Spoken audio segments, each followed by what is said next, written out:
Season 2. Here we go, bud. Heif Dogg, HT, Money Mike back at you.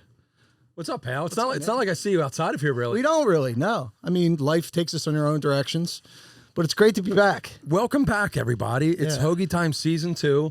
Clearly unplanned after a 2-year hiatus. Most things will wait 2 years in between seasons, right? Sopranos season 4 to 5 was long. Was it? Yeah, because there was a lot of right. There was a lot of contract disputes, and James Gandolfini actually ended up paying a lot of, because they said no, but he paid a lot of the salaries to get them all back. But no, it's not normal. But it all came about we just text each other like, "Yo, let's do this," and it was the right time. We model ourselves after the success of The Sopranos. Yeah, I mean, like the real Hoagie Time heads know that there's a lot of parallels to be drawn. It's my favorite show. So it was real exciting. A couple weeks ago, we're like, let's do it again. And now that we're sitting here, Mike, it's like now we got to perform. Now we got to a whole lot of posts, a whole lot of getting ready for it. We did pump it up, like we had something special. Let's see how long it takes us to get back in the groove. But here we are. This is great. I had my podcast half decent. I gave it a shot. It's very good. Alone. It wasn't bad. It was quick. Good. I could bottom. Yeah. Oh, I wonder if we still have that on the thing. We'll have to incorporate that. I had about 10 episodes in, and it ended up being 10-minute little episodes because that's about as much time as I could do. And anyone that listened, the last couple episodes were all the same. And the theme was, wow, there's a lot of tits, gratuitous tits in 80s movies. That was the last couple episodes. I heard that. I was a supporter, but I also heard your big theme, and it's been a theme here too, is people with shore houses. Yeah, I get real angry about it. Fuck them and fuck that. Yeah. Do we re-go into it a little bit? I can't stand in that way. That's a freight train that I will not step in front of for you. Please go ahead. I want to see the train down the tracks. I don't think there's anything more to be said about it, to be honest with you. It's and this is after I just did a week in Avalon too. Yeah, exactly. I haven't been to Avalon, but you go there every year. Yeah. The fuck. Yeah. We get a house in Avalon. It's easy, if you ask me. It's a few families in on it, all my in-laws, and we have a great time. But they all could afford it by themselves. They don't need to get in with the maybe not. Who knows? Yeah. Who knows? But I'm down there in Avalon, not jet setting. I don't hit the bars at all. There's zero nightlife. I'm asleep by 9:30 every night. There's no nightlife anymore. Yeah. The kids. I'm a family man, Mike. Yeah. Great father. Yeah. Great father. No gigs down the shore this year for me in the summer. You have any? Privates. Straight privates. Hey now. I work full time now. I got a new job from the last time we've been here. Right. The last season I would be coming from work every week, and I worked. My shift was 3 to 11, and I would leave every night at like 8 o'clock. Yeah. And I had a boss at the time, his fucking dick. I hate the guy. But he would always tell me I couldn't, where are you going? I'm like, I got Hoagie Time tonight. He's like, dude, you got work till 11. I'm like, dude, imagine telling your boss, where are you going? Like, you're still on the shift. Where are you going? I got Hoagie Time tonight. Yeah. Hey, it's an asinine name for anything. How do you expect to be taken seriously? Oh, I've got Hoagie Time tonight. And I'm like one of those guys that thinks like everybody's on my side all the time. So I went up to my bosses when we made the stickers and shit, and I gave them like our link. Gave them the Hoagie Time sticker. I'm like, check out the podcast. Like, not thinking for the whole time. Like, they would like notice that like it would drop, or they'd see a clock in the background. It's like, it's 8:55. He's all the way in Castle HT by now from Ballackinwood. But that was that job. So I had to leave every week, and kind of be nervous like that I would get caught, or that my boss, a few times my boss would text. But this new job I got, I'm done at 6, so wide open at night. That's nice. Yeah. Mike, we're trying to support you and all, but you're you online. You've been hyping up a live broadcast, dude, at 8:30. And we did go live the one time. Yes. And people, did you get a text from him? I got a text from him. He's like, dude, what the fuck are you doing? I'm like, HT, cut it. I was live, but it was a cake job, dude. It was. I wish I could have kept that job forever, but it was one of those things a year in that I knew wasn't going to last forever. It had a 2-year shelf life, and I lasted 2.5. So. But don't they all? They pretty much. But don't they all? Yeah, this new job's great, but I'm a facilities like maintenance guy, and I'm not handy. You're not a handy guy. No, really. HT, you handy? Well, you're techie. You're very techie. It's just not first nature to me. It's not second nature to know how. I kind of look at handymen like they're artists, like almost like a guitar player, or they can see. I told a past guest that we had, Dave Mack, he does construction and stuff like that. Those guys like him can see like point A and then see point D down the line. I don't, and if you're not handy, I think you too. A to B. That's all. We don't know that B it goes to C or something. So like every time I do work, I just know how to do what they tell me to at that minute, and don't know that at that minute I got to do the next thing to get to the next thing. So it's kind of, but I'm getting better at it, Being a dad, I got to put together some shit. I put together a Barbie dream house a couple weeks ago. And that shit's, it was actually, I was just going to say it's hard. It's actually not. Like, I was super impressed with the clarity of those instructions and the ease of it. Allen keys or screwdrivers? Neither. They snapped together. That's basically. But that's like training wheels. Yeah, dude, it was great. The thing I did before that was I put together like this chest of drawers, and that took 4 hours, and that was Allen keys and screwdrivers. Yeah. And when you're doing shit like that, it's all about the right tool for the job. Oh, yeah. If you have the right tool for the job, you can just glide through it, but I never do. And you don't know. Like manually, like twisting by the quarter turn on these fucking Allen keys. Yeah. Yeah. Like I would use. I can do it. Even at work. I need to follow the directions. Right. Even at work now, I use like an adjustable wrench, and the guy would be like, no, just go get to like the 7/8. And I'm like, I'll just do it this way. And I look like a dude that's kind of like throwing a baseball left-handed, like just with a tool in my hand, but it's a 12-hour day, so eventually I get it, and the place hasn't fell down yet. So. Probably so obvious to them too. So obvious. Look how I get the and then I get uncomfortable because I'm like, they're looking at me funny. Maybe they're just not even looking at me at all. Mike, you don't kick it. You need a 7/8. You don't just kick. I know. On my other job. Exactly. On the other site I'm on. Yeah, exactly. I start talking about my other gigs, and they're like, yeah, dude, whatever. But yeah, it's been a pretty good summer. I had a nice week down the shore, like we just said. I haven't done anything down the shore. You said you've had some privates, and they've all went pretty smoothly? Yeah, except for one. 4th of July, 4th of July, I had someone's 70th birthday party. You're normally booked solid 4th of July due to your patriotic nature. Yeah.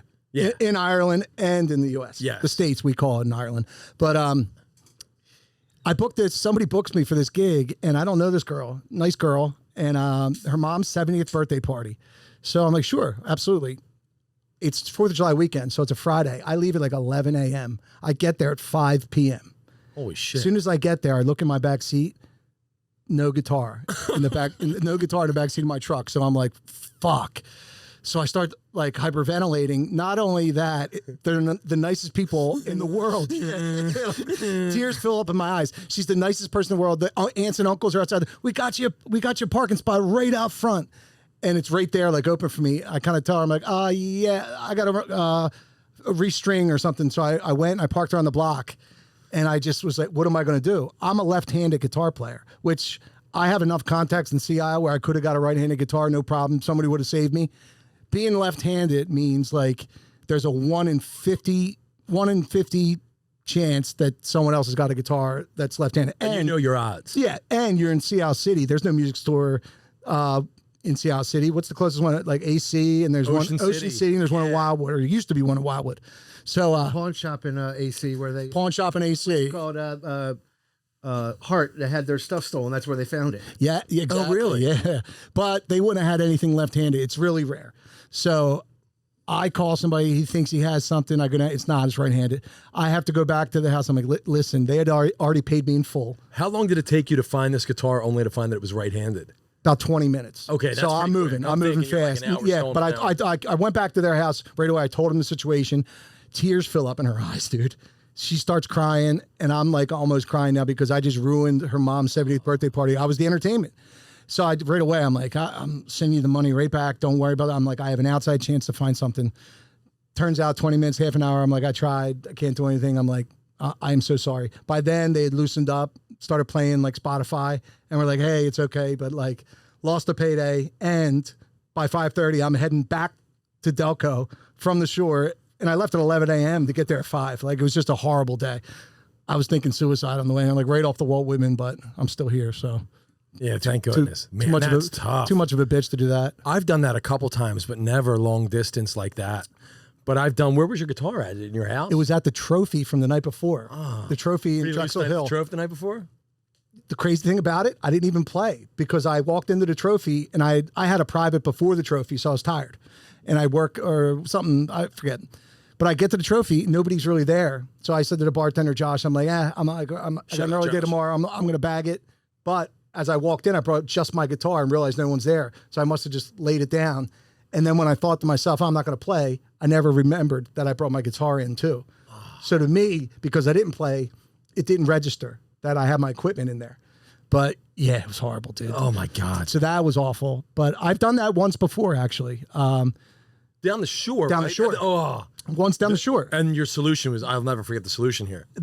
I had like a baby guitar in the back of my trunk. Unbelievable. That I hadn't played in years. It used to hang up on my wall as a decoration. It had like nylon strings on from like 10, 15 years prior. Somehow I played on the beach for a gig for Mochella. This is a big party, within Bonner Prendy peeps. I play that and I kind of positioned my microphone between my mouth and the guitar, and I got through with it like that. Somehow I pulled it off.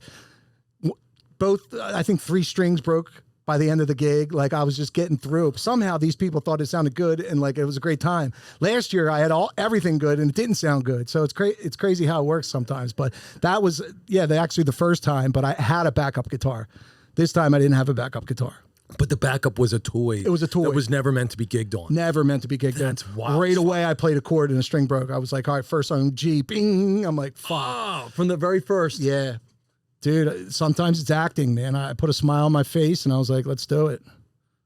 And that's what separates the pros from the... The pros from the guys that are just starting out, they would have a nervous breakdown. You got to wipe that and then to put your pro face on. I mean, yeah, you have to have backups of everything. I always do. You do. I don't. Yeah. You're that guy. I'm not. I know. It's a trait I've had since I was a kid that's just not going away. I'm very irresponsible. I'm irresponsible fucking but not with music. You're very serious when it has music. I have to have backups of everything because I've been in those situations before, and it fucking sucks, dude. But yeah, I've forgotten my guitar, then had to go to like across town to get it before a gig. Exactly, but not like I'm down the shore and I don't have my guitar. Yeah, like normal people would think like, all right, let's double check, and a couple times on the ride. The stakes are high. The same thing like if you're doing a wedding or like a cocktail hour. Those gigs are big. Pack a couple guitars. If I break a string, I need to just grab another guitar. I'm just wired. I don't know, man. My mind's elsewhere. Like I've gone to you a few times, like, and you've been like, dude, you don't have extra picks. Like what? Dude? Like you don't have a. I always make sure to belittle you.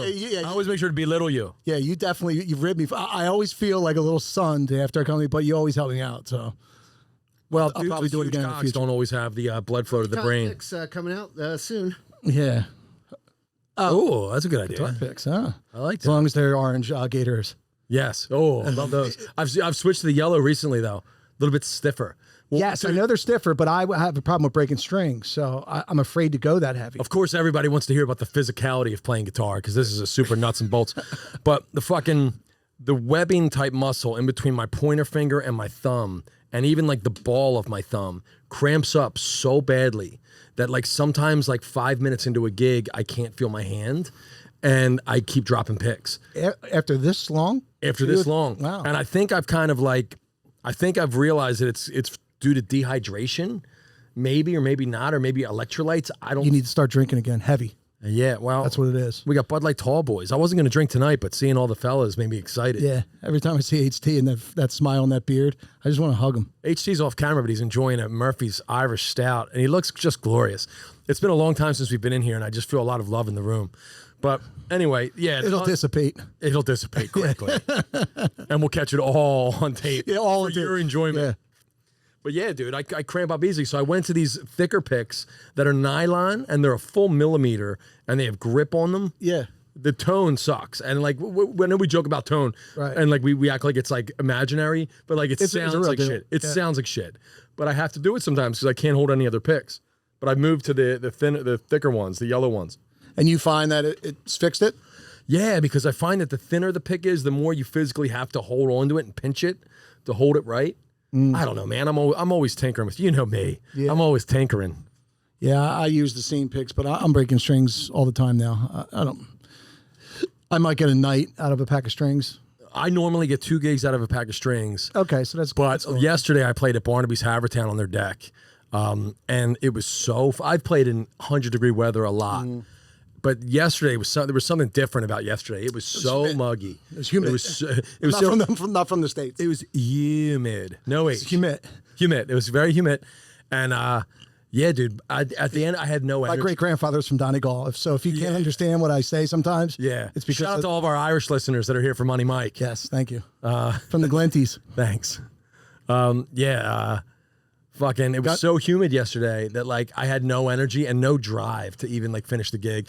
I've been more excited about gigs recently. I know I've had my ups and downs with them. Yeah. But yesterday my heart was not in it. Dude, it gets that Short way. sets, long breaks. Yeah, like, I kind of don't like. I kind of take it for what it is now, and I don't put so much. Try not to put so much emotional stock in it. Just fucking do it for 3 hours and go home. If it's bad, it's bad. I try not to let the music have that big of a power anymore of like upsetting me. It's just I'm tired. I've no energy. Yeah, I'm tired. Just you're a great father. I'm tired, boss. You're probably coaching. No. Fucking running in the morning before work. No, I was getting up early and going to the I was getting up early and going to the gym every weekday. I heard it. Monday through Friday, I went to the gym for like 16 or 17 weeks in a row. And when we played that Port thing in March, you were like, dude. John Port, shout out. Shout out John Port and the Selling Delco team. And we played their Delco prom. And you were like, dude, you look pretty good. Like, stick with it. All right, fucking A. Yeah. And then just before summer starts, I fell off. I just got so frustrated. I'm like, I've been going to the gym so much and I don't see any results at all. Then I just stopped altogether and just really. So it was a conscious kind of thing. You were like, I'm not doing this. I got frustrated. I'm like, fuck this. It's not. Yeah. You know. I'm like, nothing's happening. I got you're impatient. Naturally, you're a bigger guy. You're bigger built. So it's going to take something like an accident or like some kind of real like serious sickness for you to kind of lose like serious weight. I think like you can lose weight like and look and be healthy by working out, but we're going to need something really to happen to you to kind of really change your physique the way you want. Yeah. Like a car accident or maybe cancer or something. Yeah, But something it's only a matter of time until you brought that one up. You're going to bounce back from that. You're definitely going to bounce back from it. But something that just knock you out for a little while and then come back looking better. Like Lecomte, Mike Lecomte.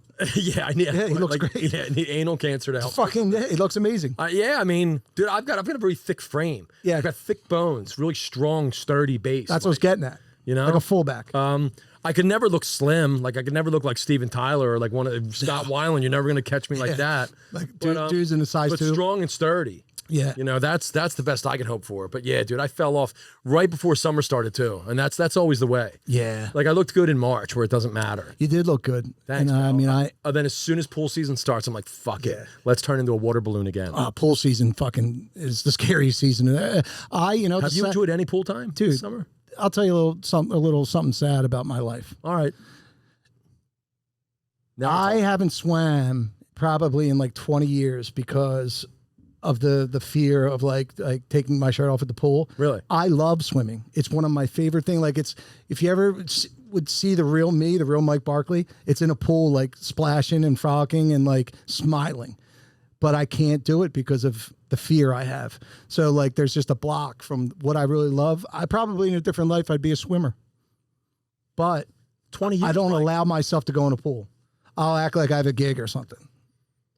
Oh, so like everybody's swimming and you're like hanging off to the side. I gotta smoke cigs and do a gig. So I gotta do a gig. Yeah. You can't. Yeah, there's like I gotta do big boy shit while you guys, have fun here. Yeah. And I'm just looking at them and then I get in my car and I cry. I'm like, I would love that fun. Yo, let's go swimming, pal. I don't know if I can do it. Just me and you, maybe an HT. Just the boys? All right, if HT's going, yeah. Just the boys? Yeah, I think I could. I could maybe nighttime, but I won't do the shirt and the pool thing because I'm not that dude either. I'll never be that dude. That's thing, fucked up. My HT, are you a shirt and pool guy? You probably are, right? Yeah, it kind of looks like he is. Yeah. Because I burn because of the Irishness. I mean, like, I look at a picture of the sun and I get sun poison. Nobody talks off the mic like HT. Yeah. I love it. No, dude. he was good. He just pulled it up. You got it back? Okay. Yeah, look, people out there, the shirt in the pool, it's not fooling anybody. I have a lot more respect Makes for it you. worse. Let your tits hang. Yeah. Like fucking let your tits hang and just realize that you don't have to see it. Yeah. Everyone else has to see it, you don't. So just fucking be super sloppy with your tits. Yeah. I don't care. Like, and I'm not like trying to like compare, you have it hung up. I'm not. Yeah. I pop my shirt off so quick. I went to the water park twice this past week. Right. And in the one day I caught a glimpse of myself in a reflection and I went, Jesus Christ. For somebody that has no self-esteem like I do, and trust me, kids, I don't, I have like no hang-ups about just popping shirt off. And I'm convinced that I'm not as bad as I am. Yeah. And I'm bad. And I'm convinced that I'm not that bad. It's bad. I think it works because it's somebody who's not you. I'm not inside your brain. It comes off like you're the happy guy that just doesn't give a fuck, and it doesn't look bad. I think it's all attitude, dude. It must be attitude because if you think that, that's not how it comes off. But I know me, it's so much in my head that I'm like, I can't allow it to happen. Wow. So yeah, I mean, going swimming, no, I haven't this summer. Maybe next summer. Maybe. You know what else? Not many people know this, but I'm gonna release something here. I went to a nude beach in like 2007 and got fully nude, dude. There's one, yeah. I'm serious. There's one up by New York City, and I was up there for work, and I saw a sign for it, and I felt all weird, and I was like, oh, no way. And it just stuck in my head, and I was like, you need to do this. You need to prove to yourself that you can do this. You need to put yourself through this ringer and do it. It was summertime? Yeah. And I went back like a week and a half later, and I did it. Full on, dude, in the ocean. So what, did you hang out on the beach? Yeah. Yeah, I had a chair. I sat there on the chair. I read a book. Everybody naked? Everybody naked. You stand out if you're not naked. Good looking or not really? Everyone? No. The best looking people there were kind of like just normal. But like, yeah, a lot like fat, mixed race, all that stuff. Yeah, it was pretty wild. It's not sexy. It's not a sexy thing, but I did it, and I did it for the day, and I proved to myself. I'm surprised you went to a mixed race beach. Close aside, the mixed race beach. Yeah, fuck, I would love to go, but what? Yeah. Oh, it's mixed race? Yeah. And Sorry. Not a whole lot of bird to talk about, not a great body. I did it for the day just to put myself through the ringer, just to really just to do something extremely out of my comfort zone. Did anyone know you were doing it? Like, were you sitting on your beach chair texting regular text chains that you would throughout the day? No. Or you were sitting there? No, I kept it pretty low. It was just a private thing. Yeah. Holy shit. Yeah, I've never done anything really like that. Yeah, it's right outside of New York. It's in Sandy upstate Hook. New Jersey. What's that? Sandy Hook State Park. You're right. Oh, HT. You've been, I bet. Well, you know. Delco Santa. Yeah, Delco Santa. Yeah, I did it. And maybe that's why I don't care popping shirt these days. Yeah. Because I've done the most vulnerable thing you can do. And live to tell the tale. And sat there naked. And any contact with people walking by, or just kind of not really? No one cares. Yeah, no one gives a shit. No one cares. No one notices. Like Wow.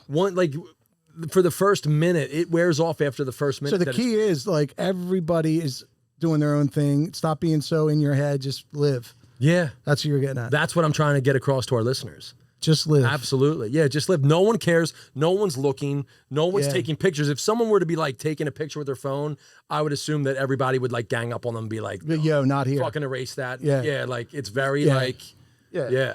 I mean, it's mixed race. So so I stepped outside of my comfort zone and hung out in a mixed race situation. Proud of you, man. Thanks. But yeah, guys, so just live your own life. Pop your shirt off. Pop your trunks off if you're able to. That's what I say. Live your life. Yeah, I don't even know if I have a bathing suit, but there's been none of that. You might not have a bathing suit. I had one last summer, but I had a breakup recently, and I think I lost my bathing suit in the breakup. Oh, really? Yeah. Do you want to talk about that at all? No. Okay. Absolutely not. Are you okay? It was hard. Very hard. Yeah. It's you've been through breakups before. Yeah. Everybody has. Just the loss of a friend is the worst. Everybody loses like a relationship, but it's just putting that piece together. Like, oh man, like you're not friends with that person either, that you were best friends with for years. And these days, it's not like we have 20 friends exactly. like we once did. Exactly. It's not like you're just going to pop to the bar and then, wow, I got 20 friends again. It's like you fight hard to try to like reconcile. And then when it doesn't, you're like, oh man, like you're way back at ground zero again. And then you got to start it, especially as in your 40s. Like it's different. Like I've been single a couple of times in my late 30s, 40s, and it's harder each time. And not harder to find girls. I'm going to find one. And we all know that. But it's harder, like, to want to put yourself out there. Like, as you get older, you don't want to go to a bar on a Friday. It's like, I hate going out, especially since what we do for a living outside of our other jobs, our gigs and stuff. We're always at bars, and we've been for 25 years. So, like, having to kind of go out and that's exhausting. So, I'm not there yet, but I'm not looking forward to it either. Yeah. I mean, I don't talk about personal stuff too much, but my wife and I were separated even during the last time we were doing this. We were separated for a couple years. I was living at my dad's. And that first week where I thought I wanted to be single, I was out like drinking and I didn't get involved with any girls at all. But like I thought in my head, like, hey, I'm back on the market. Yeah. Just for a week, I kind of thought that. And I'm looking around and I was like, I kind of don't even want to be on the market. Like, I miss my wife. Like, I stopped drinking for like almost 2 years. Yeah, because like a month into being separated, I'm like, what am I doing? I'm drinking. Like, what am I celebrating? I'm not with my family right now. Yeah. You know, like what am I partying for? Like, I'm not happy, you know? So I just try to like piece myself. It's because that's what you're told. You're told you have to do that again. Like, and in my situation, I didn't have a family, thank God. But like, there's still people that you care for and stuff that like, and after that, it just kind of gets messy and stuff like that. So like, it sucks, it sucks that you kind of have a life and even though like, I'm a big forgiver. Like I'll work through, if anybody wants to work through something with me, a friend or anything, absolutely, but some people aren't like that. So but the worst part is that, it's like a death. It's like a death. It's like dealing with a death, but it's not. And then when you realize it's nuanced, it's complex, it's a big thing. Yeah, it's a big thing, and it's kind of tough to talk about. But it's like the only thing that does help is time. Like, and it sounds like cliche or whatever, but in time, it's going to be. It's just less and less important, and then you find something, or you just kind of grow away from it. But it takes a while. Like sometimes it takes a year, to kind of feel yourself again, It can take longer than that. Take longer, yeah. I mean, some things are like, but yeah, it's all time. Like even the most profound loss can take 10 or 20 years and you're like, I'm never going to get over this. And you finally do. And you do, yeah. I don't mean to poke fun at 9/11 and, never forget and all that. But like 25, 24 years later, it's now a joke. Like a lot of comedians will joke about it, and like I guess people are ready to laugh at it. Yeah, where like it rung my bell for a couple years. Yeah, well, everybody, Republican and Democrat, were ready to fight at the drop of a hat. Oh, dude, on a 9/11. I had an American flag poster on my wall up in Shimmonsburg. Yeah, right afterwards, I was like ready to go. It didn't matter. I loved George Bush. We're gonna go. We're gonna hunt them down, and we're gonna find them. I'm like, yeah, Mr. President, let's go. Dude, when he threw a strike at that first baseball game, it was right down the middle, and it looked like it was like 80 miles an hour. It looked like I was never more proud of a president when my president threw a strike. And baseball was back. Yes. Our sport, America's sport. So I got to go back to last season. Did you guys finish the 9/11 tribute song? Oh, shit. It'll probably we did forget. Yeah. I guess we forgot. We did. Never forget, we forgot. Yeah, we definitely forget. And I probably don't even remember how it goes.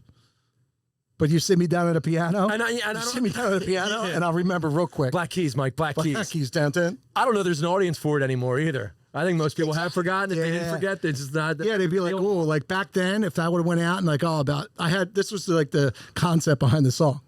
The first verse was they meet each other. The second verse is they get married, and then the third verse is 20 years later. The fiance, the woman, is remarried, has 2 or 3 kids of her own with her new husband, but she's writing a verse and asking him why he had to leave her. This isn't how it was supposed to be. It was always supposed to be you. Nothing makes people want to order another round at Maggie's more than that type of song live. Yeah, 20 years in the second set with this one, boys. But yeah, in the third verse, like she's just like writing a letter back to him, like, yeah, I love my kids, obviously. I love my husband, but he's not you. This was supposed to be us. We were about to be married, but now we only live in fear because you're not here. That was one of the words. You need to flesh that back. We need a live performance. This season, we're kicking around the idea of some live musical performances with some of our guests and with us as well.